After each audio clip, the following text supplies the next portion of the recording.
எங்கள் வீட்டில் ஒரு சூப்பர் ப்ராப்ளம் வரும். என்ன தெரியுமா? டிவிக்கு ரீசார்ஜ் பண்ணுறது.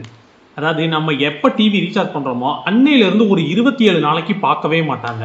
இந்த 28வது நாள் இருக்குது பார்த்தீங்களா, இந்த ரீசார்ஜ் முடிகிற அன்னைக்கு கரெக்டாக 12 மணிக்கு உட்காந்து பார்த்துட்டு அந்த 28வது நாள் ரீசார்ஜ் முடிஞ்சிருமா, அதுக்கப்புறம் 1ஆம் தேதி மறுபடியும் அந்த 29வது நாளைக்கு ரீசார்ஜ் பண்ணணுமா, எங்க டிவிக்கு கொஞ்சம் ரீசார்ஜ் பண்ணுங்க அப்படின்னு சொல்லிடுவாங்க. ரீசார்ஜ் பண்ணி முடிச்சோன்னா அங்கேருந்து 1 மணி நேரம் தான் பார்ப்பாங்க. அதுக்கப்புறம் டிவி ஆஃப் பண்ணுறது. அங்கேருந்து மறுபடியும் 28 நாளைக்கு அந்த டிவியை போடவே மாட்டாங்க. எப்போவுமே ஆஃப் பண்ணியே தான் கிடக்கும். கடைசி வரைக்கும் அந்த டிவி ரீசார்ஜ் எதுக்கு உதவும்னா, ரீசார்ஜ் முடிகிறதுக்கு ஒரு நாளைக்கு முன்னாடி 1 மணி நேரம் பார்ப்பாங்க, ரீசார்ஜ் பண்ணி 1 மணி நேரம் பார்ப்பாங்க. அந்த 2 மணி நேரத்துக்கு மாசமானா எப்படி பார்த்தாலும் 300 350 ரீசார்ஜ் போட்டு விட்டுருவாங்க. அதுவும் நம்ம தமிழ் சேனல் மட்டும் பார்த்தா பரவாயில்ல, எக்ஸ்ட்ராவா எனக்கு மலையாளம் சேனல் வேணும், நான் தெலுங்கு சேனல் பார்ப்பேன், இந்த நியூஸ் தெரியணும் அந்த நியூஸ் தெரியணும்னு சொல்லி எல்லா ரீசார்ஜையும் எக்ஸ்ட்ரா ஒரு பேக் பண்ணி ஒரு 300 போட்டு 600 ரீசார்ஜ் பண்றது. ஆக மொத்தம் கடைசி வரைக்கும் எதையுமே பார்க்கறது இல்லை. வருஷம் அந்த மாசம் பூரா என்னத்தை பண்ணுவாங்கன்னா ஃபோன் தான் பண்ணுவாங்க. அந்த ஃபோன்லேயே எல்லா நியூஸும் வருது இப்போ. ஆனால் அதெல்லாம் அவங்களுக்கு தெரியாது.